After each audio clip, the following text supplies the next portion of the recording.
আসসালামু আলাইকুম বন্ধুরা। আজকের ভৌতিক গল্পের নাম সারান্ডার জঙ্গলের ভয়ঙ্কর কাহিনী। তো চলুন কথা না বাড়িয়ে সম্পূর্ণ গল্পটি শোনা যাক। সুখরঞ্জন বাবু একজন ফরেস্ট রেঞ্জ অফিসার। বন জঙ্গল নিয়েই তার কারবারি। বন্যপ্রাণী তথা জঙ্গলের রক্ষণাবেক্ষণ ওনার দায়িত্বের মধ্যে পড়ে। সরকারি চাকরি, ফলে বদলি লেগেই আছে। কিন্তু মধ্যপ্রদেশের সারান্ডায় বদলি হওয়ার ঘটনাটি তার মনে বিশেষভাবে আলোকপাত করেছিল। বনে জঙ্গলে থাকার অভ্যেস তার বহুদিনের। প্রত্যক্ষভাবে কিংবা পরোক্ষভাবে দেখা বহু ঘটনাই তার জীবনে দাগ কেটেছিল। তবে তার জীবনে দেখা সবথেকে বড় অলৌকিক ঘটনাটি ঘটেছিল সারান্ডার জঙ্গলে, যার বর্ণনা তিনি কোনোদিন কাউকে দিতে পারেননি। কারণ সেই ঘটনাটি ছিল যুক্তিতর্কের ঊর্ধ্বে। 1932 সাল, মধ্যপ্রদেশের সারান্ডায় বদলি হয়ে এলেন সুখরঞ্জন তালুকদার। সহজ সরল মানুষ, সাহস এবং সততা দুই তার ভিতরে বিদ্যমান। দুদিন হলো এসে উঠেছে সারান্ডার ফরেস্ট রেঞ্জের সরকারি বাংলোতে।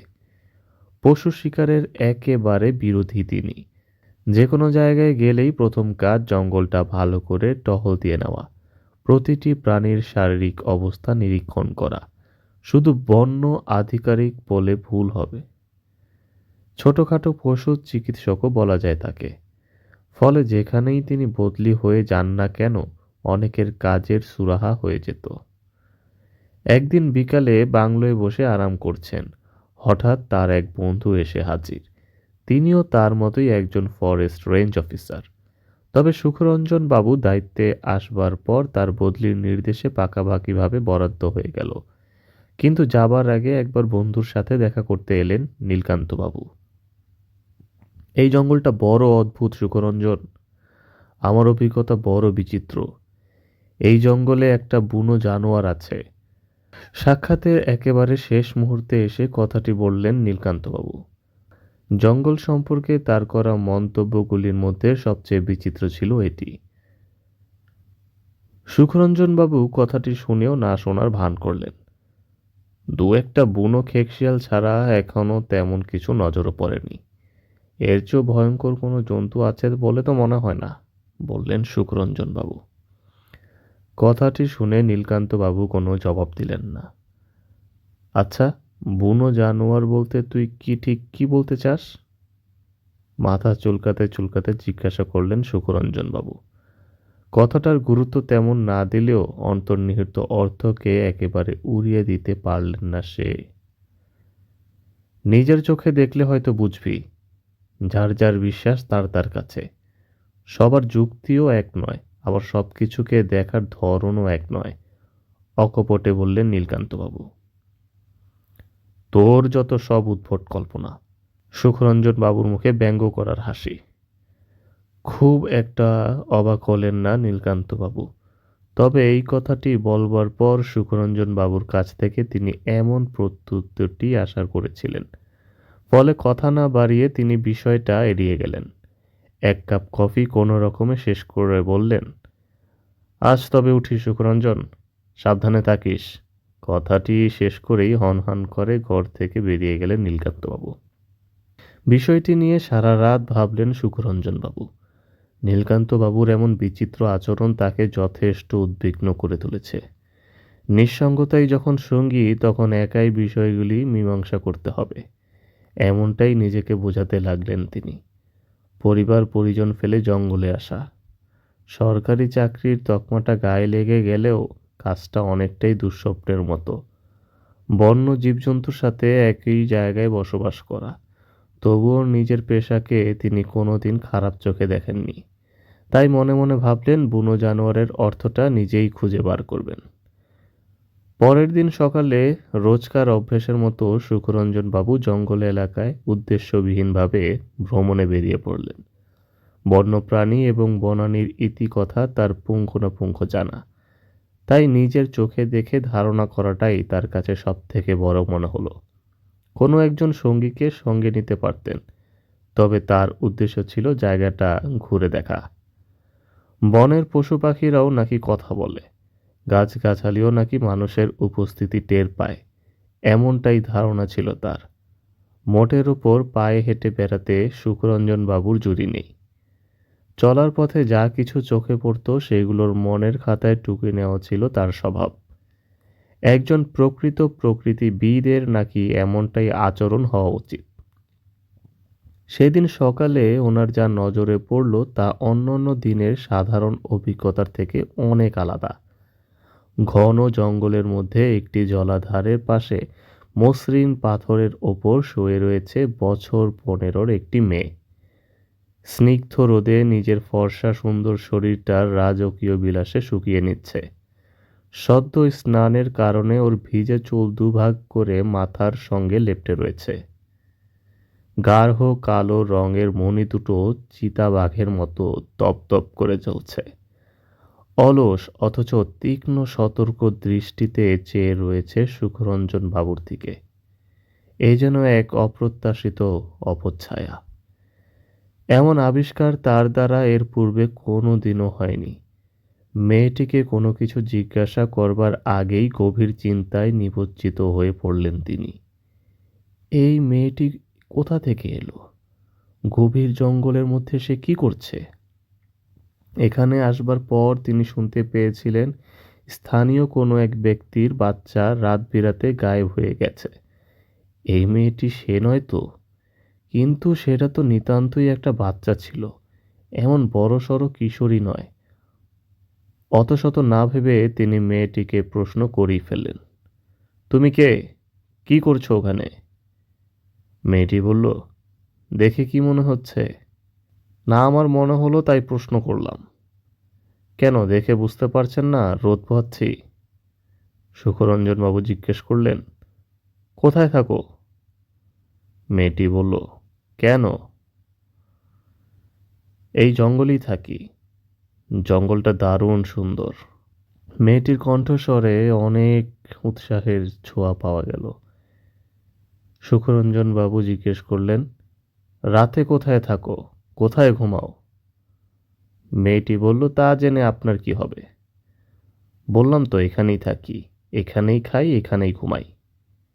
সুখরঞ্জন বাবু জিজ্ঞেস করলেন, তোমার পরিবারে কে কে আছেন?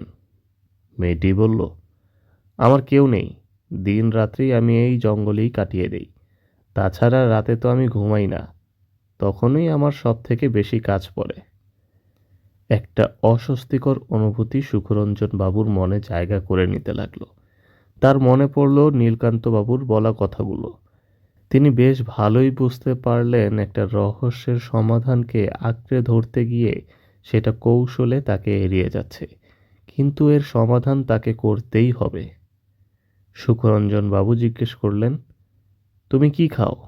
উত্তরে মেয়েটি বলল, কাঁচা মাংস। কাঁচা মাংস আমার খুব প্রিয়। খুব ধীরে ধীরে মেয়েটির শব্দগুলো উচ্চারণ করল, যেন প্রতিটি শব্দের স্বাদ জিভে পরখ করে নিল সে। মেয়েটির আচরণ বড়ই অদ্ভুত। ক্রমাগতভাবে মেয়েটির তার দৃষ্টিশক্তিকে তীক্ষ্ণ করে তুলতে লাগলো। তবুও এর রহস্য উদ্ঘাটনই এখন তার কাছে সবথেকে গুরুত্বপূর্ণ কাজ।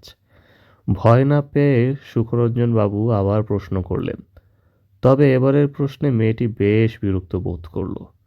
সুখরঞ্জন বাবু জিজ্ঞেস করলেন, কিসের মাংস তুমি খাও? মেয়েটি তখন উত্তরে বলল, যখন জানতে চাইছো তখন সবটাই খুলে বলি। এই বনে যত জীবজন্তু দেখছো সবার মাংসের স্বাদ আমি নিয়ে নিয়েছি, কেউই বাদ পড়েনি। খরগোশ, বুনো মুরগি, হাঁস, ছাগলের ছানা সবকিছুই, এমনকি মানুষের এক আধটা বাচ্চাও। আসলে রাতে ওদের বাড়িতে বন্ধ করে রাখে কিনা, আর সেই সময়টাতেই আমি শিকারে বেরোই। শেষ মানুষের বাচ্চা খেয়ে দেখেছি প্রায় মাস 2-1 উপর হয়ে গেল। কথাটা শোনা মাত্রই সুখরঞ্জন বাবুর কপালে বিন্দু বিন্দু ঘাম জড়ো হলো।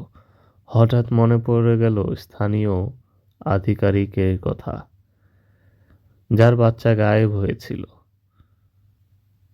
এই ঘটনার ঠিক 2 মাস আগেই তা ঘটেছিল। মেয়েটি যা বলছে তার সাথে কি এই ঘটনার কোনো যোগসূত্র আছে? ভাবতে ভাবতে ঘামটা মুছলেন তিনি। তবে শেষ মন্তব্যের তামাশাটুকু গায়ে না মেখে তিনি আলোচনাকে শিকারের প্রসঙ্গে নিয়ে আসতে চাইলেন। ভাবলেন মেয়েটিকে এবার একটু অন্যরকমভাবে প্রশ্ন করা যাক। তুমি মানুষের বাচ্চা ধরে খাও, তাই বলছো? কিন্তু এই কথা কে বিশ্বাস করবে? এই এলাকায় মানুষের বাচ্চা ধরা অত সহজ নয়। মেয়েটি হা হা করে অট্ট হাসি দিয়ে বলল, আমার পক্ষে সব সহজ। রাতে আমি 4 পায়ে শিকারী ধরি। এরকম একটা রহস্যময় উত্তর পাওয়া গেল। তার মানে তুমি কুকুর নিয়ে সঙ্গে শিকারে বেরোতে যাও, তাই তো? অনিশ্চিত সুর টানলেন সুখরঞ্জন বাবু। মেয়েটা ধীরে ধীরে উঠে দাঁড়ালো। এক অপার্থিব চাপা হাসিতে ফেটে পড়ল চারিদিক। সেই হাসিতে কিছুটা হিংস্র ছাপ কি সুখরঞ্জন বাবুর নজরে পড়ল? মেয়েটি বলল, কুকুর কেন? রাতের বেলা কোনো মানুষও বোধহয় আমার কাছে আসবার জন্য ছটফট করবে না, বলে হাসল মেয়েটি। সুখরঞ্জন বাবু ক্রমে অনুভব করতে লাগলেন এই অদ্ভুত কথার মেয়েটির মধ্যে নিঃসন্দেহে অলৌকিক কোনো রহস্য লুকিয়ে রয়েছে। ভাবলেন স্থানীয় ব্যক্তিদের সাথে বিষয়টি নিয়ে আলোচনা করে দেখতে হবে। সুখরঞ্জন বাবু বললেন, আবার পরে কথা হবে। এই বলে সে সেই স্থানটি ত্যাগ করলেন। সেদিন রাতে স্থানীয় লোকজনকে ডেকে তিনি তার বাংলোতে একটি বৈঠকের আয়োজন করলেন। ফরেস্টের দেখাশোনা করেন যারা, সেই সমস্ত লোকগুলির কেউই এই বিষয়ে কোনো সমীক্ষা দিতে পারলেন না। ফলে সুখরঞ্জন বাবুর চিন্তাটা আরও বেড়ে গেল। অনেকের মতে এমন হুলিয়ার কোনো মেয়েকে তারা এর আগে কখনো জঙ্গলে দেখেনি। ফলে জটিলতার কোনো মীমাংসা করা গেল না। মনে মনে ভাবলেন মেয়েটির সাথে দেখা হলে আরও কথা বলতে হবে। তাকে জানাবার আরও কোনো উপায় যে অবশিষ্ট নেই। পরের দিন আবার ওই পথেই গেলেন সুখরঞ্জন বাবু। ঠিক একই জায়গায় আবিষ্কার করলেন মেয়েটিকে। আজকে মেয়েটিকে আগের দিনের থেকে অনেক বেশি রুক্ষ সূক্ষ্ম মনে হলো। সুখরঞ্জন বাবু ঠিক করলেন মেয়েটিকে সঙ্গে করে তার বাংলোয় নিয়ে যাবেন। সুখরঞ্জন বাবু মেয়েটির দিকে তাকিয়ে বললেন, তুমি কি করছো? মেয়েটি একটু বিরক্ত হয়ে বললেন, রোজ রোজ একই প্রশ্ন কেন করো? দেখতে পাচ্ছ না রোদ পোয়াচ্ছি। তুমি আমার সাথে আমার বাড়ি যাবে? মেয়েটি বলল, তোমার বাড়িতে নিয়ে যাওয়ার চেয়ে তুমি হয়তো আমাকে এখানেই রেখে যেতে চাইবে। সুখরঞ্জন বাবুর ওই পরিপাটি করে সাজানো বাংলোটি এই বুনো মেয়েটির উপস্থিতি কল্পনা করতেই ভয় পায়। বাড়িটির সাথে মেয়েটি যে একেবারেই বেমানান, সবকিছু জানা চেনা পর তার মনে হলো মেয়েটিকে বাড়িতে নিয়ে যাওয়া সমীচীন হবে না। তুমি না গেলে জোর করে নিয়ে যাব, বললেন সুখরঞ্জন বাবু। একবার কথার কথা বলে দেখতেই চাইলেন মেয়েটির অভিব্যক্তি কেমন হয়। জোর শব্দটি শোনা মাত্রই মেয়েটি বিদ্যুতের দৃষ্টিতে তাকালো তার দিকে। কথাটা বলা যেন অপরাধ সূচক লেগেছে তার। চোখের নিমেষে মেয়েটি তার সামনে এসে দাঁড়ালো। সুখরঞ্জন বাবু মুহূর্তে চমকে উঠলেন। কোনো সাধারণ মানুষের গতিবিধি এমনটা হতে পারে কি? একটা ভোঁদরের পক্ষে এরূপ কার্যকলাপ স্বাভাবিক হলেও একটা মেয়ের পক্ষে তা কখনই সম্ভব না। এ আচরণ রীতিমতো বিভ্রান্ত করে দেওয়ার মতো। মেয়েটি রক্তচক্ষু নিয়ে তার দিকে তাকিয়ে রইল। এতক্ষণ তার চেহারার মধ্যে যে বিনম্র ভাবটি চোখে পড়ছিল তা এখন আর নেই। অনিচ্ছা সত্ত্বেও এক পা পিছনে গিয়ে পিছলে পড়ে গেলেন সুখরঞ্জন বাবু। আগাছা ভরা পিছল পুকুর পাড়ে প্রায় শ্যাওলা ভর্তি। অনেক চেষ্টা করেও কিছুতেই উপরে উঠতে পারলেন না তিনি। তার এইরূপ অবস্থা দেখে মেয়েটি এবার হেসে উঠল। এবারের হাসিতে কর্কশ হিংস্র ভাব অত্যন্ত প্রকট। কিন্তু পর মুহূর্তেই বিস্ময়কর মেয়েটি প্রায় বিদ্যুৎ ঝলকের মতো একটা বুনো ঝোপের ভেতরে ঝাঁপিয়ে পড়ে অদৃশ্য হয়ে গেল। সুখরঞ্জন বাবু পরিত্রাণের আশায় চিৎকার করতে লাগলেন, প্রাণপণ চেষ্টা করতে লাগলেন সেখান থেকে উদ্ধার পাওয়ার। ঠিক এই সময় কিছু বন্য আধিকারিক ওই পথ দিয়েই যাচ্ছিলেন। তারা সুখরঞ্জন বাবুর চিৎকার শুনে সেদিকে ছুটে এলেন এবং তাকে অনেক কষ্টে উদ্ধার করলেন। তাদের মধ্যে থেকে একজন সুখরঞ্জন বাবুকে উদ্দেশ্য করে প্রশ্ন করলেন, স্যার, আপনি আপনি এখানে কি করছেন? সুখরঞ্জন বাবু বলল, কেন, জঙ্গলের এদিকটা আসা কি নিষেধ নাকি? না, মানে এদিকটায় আমরা তেমন কেউ আসি না। অনেকে বলে নাকি। কথাটি বলেই থমকে গেলেন সেই আধিকারিক। সুখরঞ্জন বাবু আর কথা বাড়ালেন না। তিনি শুধু একটা কথাই বললেন, আশ্চর্য, কি অদ্ভুত একটি জন্তু। জামা প্যান্ট থেকে শ্যাওলা এবং নোংরা কাদা ঝাড়তে ঝাড়তে মন্তব্য করলেন সুখরঞ্জন বাবু। তৎক্ষণাৎ তার মনে পড়ল নীলকান্ত বাবুর কথা। তোদের জঙ্গলে একটা বুনো জানোয়ার আছে। আধিকারিকরা তাকে সঙ্গে নিয়ে বাড়ির দিকে রওনা হলেন। যাওয়ার পথে আধিকারিকদের মুখে এই বন্য কিশোরীর সম্পর্কে অনেক অবাস্তব কথা শুনতে পেলেন তিনি। এই ঘটনাগুলির সাথে গ্রামের বাসিন্দার বাচ্চা চুরি যাওয়ার ঘটনার কোনো মিল রয়েছে কিনা তা মনে মনে যাচাই করতে দেখতে লাগলেন সুখরঞ্জনবাবু। বাড়িতে ঢোকা মাত্রই তার মাথাটা ঘুরে গেল। ঘরের আসবাবপত্র কেমন যেন ছড়ানো ছেটানো। কেউ যেন এসেছিল, তার প্রভাব বেশ স্পষ্ট। কিন্তু জঙ্গলের এই বাংলোর হদিশ পেল কে? এছাড়া বাড়ির বাইরে সিকিউরিটি গার্ড থাকে। জিনিসগুলো কোনো রকমে গুছিয়ে রাখলেন সুখরঞ্জনবাবু। জঙ্গলে শিকারের সংখ্যা বাড়তে লাগলো। লোকজনের খামার থেকে গৃহপালিত পশু চুরি হয়ে যাচ্ছিল, বন্য জীবজন্তু গায়েব হচ্ছিল, পাহাড় থেকে ভেড়ার ছানাগুলো কারা যেন তুলে নিয়ে যাচ্ছিল। এই নালিশ তার কানে এলো। এ কি করে সম্ভব? এই বুনো মেয়েটি একটা চতুর শিকারী কুকুর নিয়ে সত্যিই কি শিকার করে বেড়াচ্ছে? ও আগের দিন বলেছিল 4 পায়ে শিকার ধরে, কিন্তু আবার এরকম অদ্ভুত ইঙ্গিতও দিয়েছে যে কোনো কুকুর ওর সঙ্গে আসতে চাইবে না, তার ওপর আবার রাতে। ব্যাপারটা নিঃসন্দেহে রহস্যময়। গত মাসের ঘটে যাওয়া বিভিন্ন লুটপাটের ঘটনাগুলো তার মনে দুশ্চিন্তার মেঘকে আরও গাঢ় করে তুলল। ঠিক সেই সময় এক আগন্তুক ঘরে এসে ঢুকল তার। লোকটি বাচ্চা চুরি যাওয়ার ব্যাপারটা নিয়ে সুখরঞ্জন বাবুকে কিছু তথ্য দিলেন। তিনি বললেন, 2 মাস আগে যে বাচ্চাটি চুরি গেছিল সেটি কোনো সাধারণ কারণে নয়। ছেলেটির মা বারবারই বলে এসেছেন বাড়ির পেছনে পাহাড়ের দিক থেকে তিনি একটি আর্তচিৎকার শুনতে পেয়েছিলেন। ঠিক সেই দিনই তার বাচ্চাটি চুরি গেল। পাহাড়ের কোণে বিভিন্ন প্রান্তে খোঁজখবর লাগানোর পরেও বাচ্চাটির হদিস মেলেনি। সুখরঞ্জন বাবু বললেন, কিন্তু এই ঘটনাটি আপনি আমাকে বলছেন কেন? তার পেছনে মস্ত বড় কারণ আছে দাদাবাবু। আমি 2 দিন ধরে আপনাকে জঙ্গলের ওই দিকে যেতে দেখেছি। ওই জায়গাটিতে সচরাচর কেউ যায় না। ওই জায়গাটি নাকি তার আস্তানা, আতুর ঘরও বলতে পারেন। সুখরঞ্জনবাবু জিজ্ঞেস করলেন, তুমি কার সম্পর্কে বলছো? আমি তো তোমাকে কারোর ইঙ্গিত দেইনি। সে আপনার ঘরেও আসবে বাবু। অত মেলামেশা করবেন না।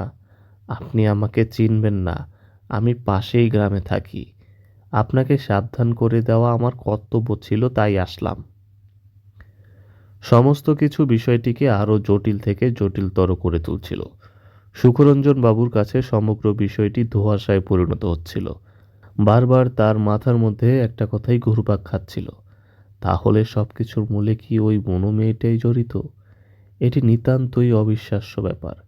কিন্তু ওই বুনো মেয়েটি ওরকম শিউরে ওঠা ভয়ঙ্কর মন্তব্য না করলেও পারত যে 2 মাস আগে সে শেষ মানুষের বাচ্চার মাংস খেয়েছে।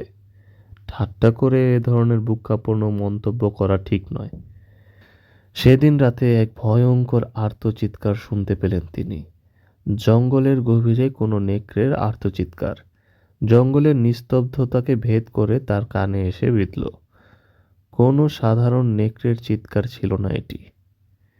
পরের দিন সকালে তার বাড়ির সামনে বেশ কিছু লোম পড়ে থাকতে দেখলেন তিনি। ভালো করে পর্যবেক্ষণ করে দেখলেন সেটি কোনো নেকড়ের লোম নয়। তাহলে এটি কি ছিল? বাকি আধিকারিকদেরও এই বিষয়টির সাথে পরিচিত করাতে চাইলে কেউই তেমন কোনো সঠিক উত্তর দিতে পারল না। বিষয়টি আরও বেশি গুরুগম্ভীর হয়ে গেল তার কাছে। স্বভাববিরুদ্ধভাবে তার আবিষ্কারের কথা সবাইকে বলে বেড়ানোটা সীমাহীন মনে করলেন না সুখরঞ্জনবাবু। বিষয়টি নিয়ে তিনি সকলের সাথে আলোচনা করতে চাইলেন না। এই রহস্যের উদ্ঘাটন করা কঠিন হলেও সাধারণ মানুষের মধ্যে বিষয়টি ছড়িয়ে পড়লে অনেকেই তার পদ নিয়ে সন্দেহ করতে পারে। এমন সম্ভাবনাও রয়েছে যে হারানো ভেড়া ও গৃহপালিত পশুর জন্য তার বাড়িতে মোটা আকারের ক্ষতিপূরণ ও বিলও এসে হাজির হবে। সেদিন রাতে ঠিক করে কিছু খেতেও পারলেন না সুখরঞ্জনবাবু। পরের দিন সকালে প্রাতরাশের সময় সুখরঞ্জনবাবু স্পষ্ট বুঝতে পারলেন গতকালের ঘটনার অস্বস্তিকর অনুভূতি তার মন থেকে পুরোপুরি মিলিয়ে যায়নি। তিনি ঠিক করলেন একটি গাড়ি নিয়ে পাশের শহরে যাবেন। আপাতত কয়েকদিনের জন্য নীলকান্তবাবু সেই শহরের একটি হোটেলে উঠেছেন। তার সাথে বিগত দিনে ঘটে যাওয়া সমস্ত বিষয়গুলো পুঙ্খানুপুঙ্খভাবে আলোচনা করাটা দরকার মনে করলেন তিনি। সত্যি সত্যি কি দেখে নীলকান্তবাবু সেদিন সেই কথা বলেছিলেন যে তোদের জঙ্গলে একটা বুনো জানোয়ার আছে, এর আসল তথ্য তাকে খুঁজে বের করতেই হবে। রওনা হতে যাবেন এমন সময় দেখলেন ড্রয়িং রুমে গদি আঁটা সোফার উপরে স্বাভাবিক সৌষ্ঠবে নিখোঁজ বিশ্রামের ভঙ্গিতে হাত পা ছড়িয়ে শুয়ে রয়েছে সেই বন্য মেয়েটি। শেষবার তিনি যেমন দেখেছিলেন তার চেয়ে ওর শরীর এখন শুকনো, তবে সাজ পোশাকে অন্য কোনো পরিবর্তন নজরে পড়ল না। সুখরঞ্জন বাবুর দিকে তাকিয়ে মেয়েটি তীক্ষ্ণ দৃষ্টিতে কিছু যেন বোঝাতে চাইছিল। তার প্রতিটি ইঙ্গিত যথেষ্ট রহস্যময়। সুখরঞ্জন বাবু জিজ্ঞেস করলেন, কোন সাহসে এখানে এসেছো?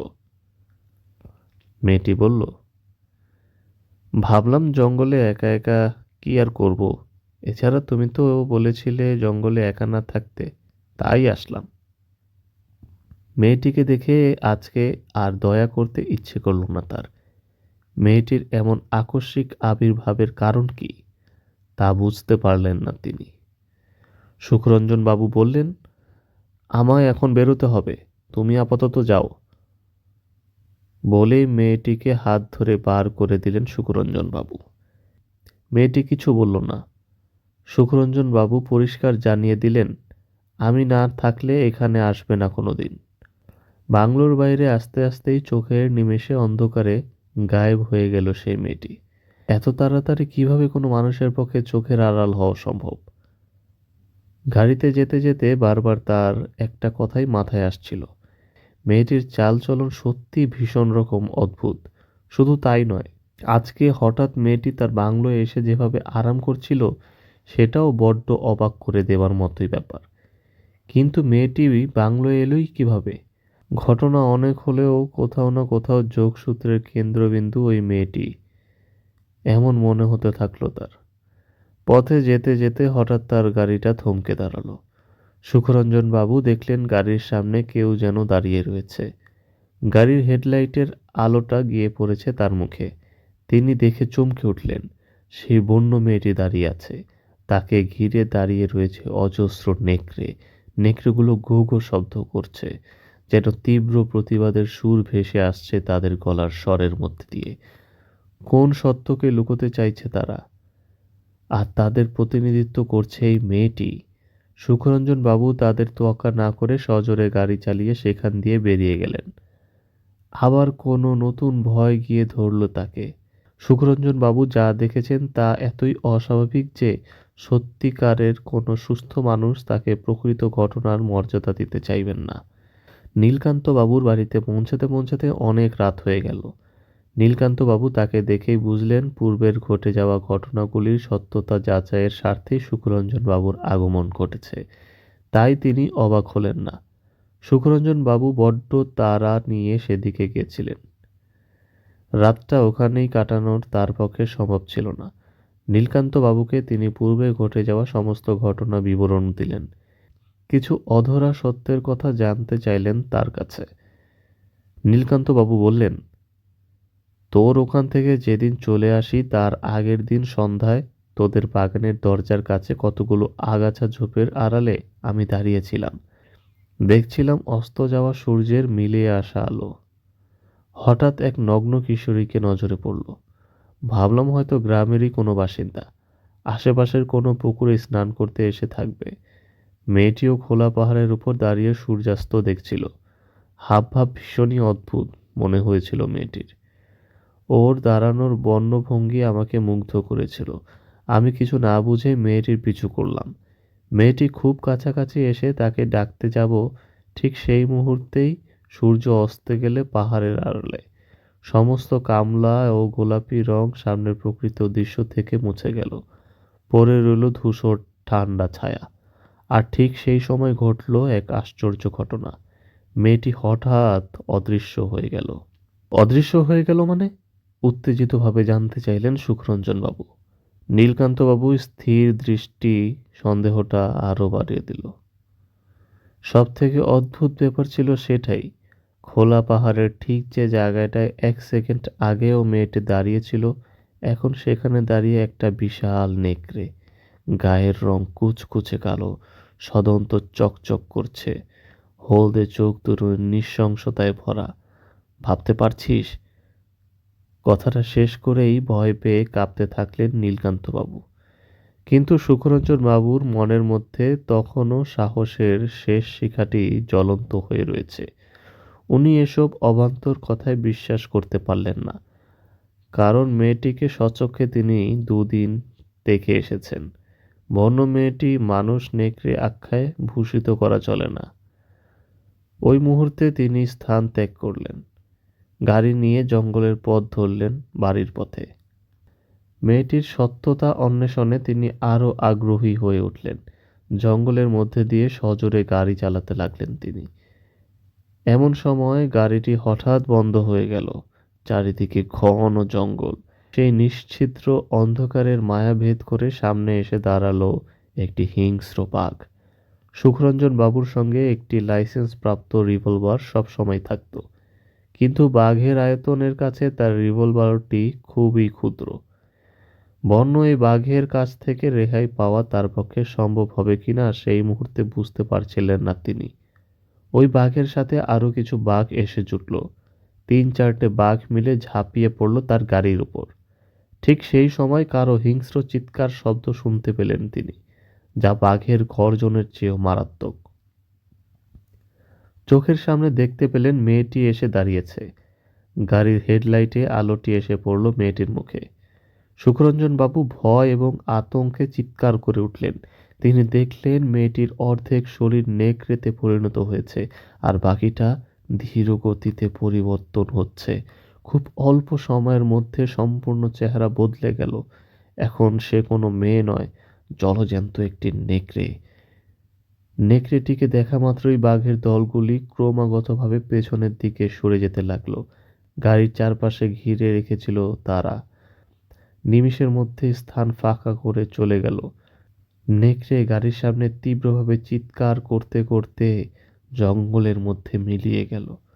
সুখরঞ্জন বাবু তখন ভয়েতে থরথর করে কাঁপছে। সেদিন ছিল পূর্ণিমার রাত। খোলা পাহাড়ের বুকে নেকড়ের আর্ত চিৎকার যেন জঙ্গলের পরিবেশকে জীবন্ত করে তুলল। পরিবেশ থেকে সমস্ত রং পলকে অদৃশ্য হয়ে গেল। এক দ্রুত কাঁপুনি দিয়ে ভয়ঙ্কর আতঙ্ক প্রকৃতির বুকে জাঁকিয়ে বসল। সুখরঞ্জন বাবুর কানে এলো এক তীক্ষ্ণ আর্ত চিৎকার। জঙ্গল যেন ক্রমাগতভাবে তার কাছে অপরিচিত হয়ে উঠতে লাগলো। তার জীবনে দেখা সবথেকে ভয়ঙ্কর অভিজ্ঞতা ছিল সেটি। সত্য এবং মিথ্যের মধ্যেও এমন কিছু থাকে যা কল্পনাতীত। গাড়ি থেকে নেমে সেদিন সুখরঞ্জন বাবু দেখতে পেয়েছিলেন মেয়েটির ছিন্ন বিচ্ছিন্ন জামা কাপড় পরে রয়েছে। সেই জামা কাপড়গুলি তার অচেনা ছিল না। এরপর তিনি সেখান থেকে বদলি নিয়ে নেন, আর কোনোদিন যাতে সেই আতঙ্কের সাক্ষী তাকে থাকতে না হয়। তবে এই বন্য প্রাণীটির জন্যই যে তিনি সেদিন দ্বিতীয় জীবন লাভ করতে পেরেছিলেন, একথা তিনি তার ব্যক্তিগত ডায়েরিতে লিখে গিয়েছিলেন।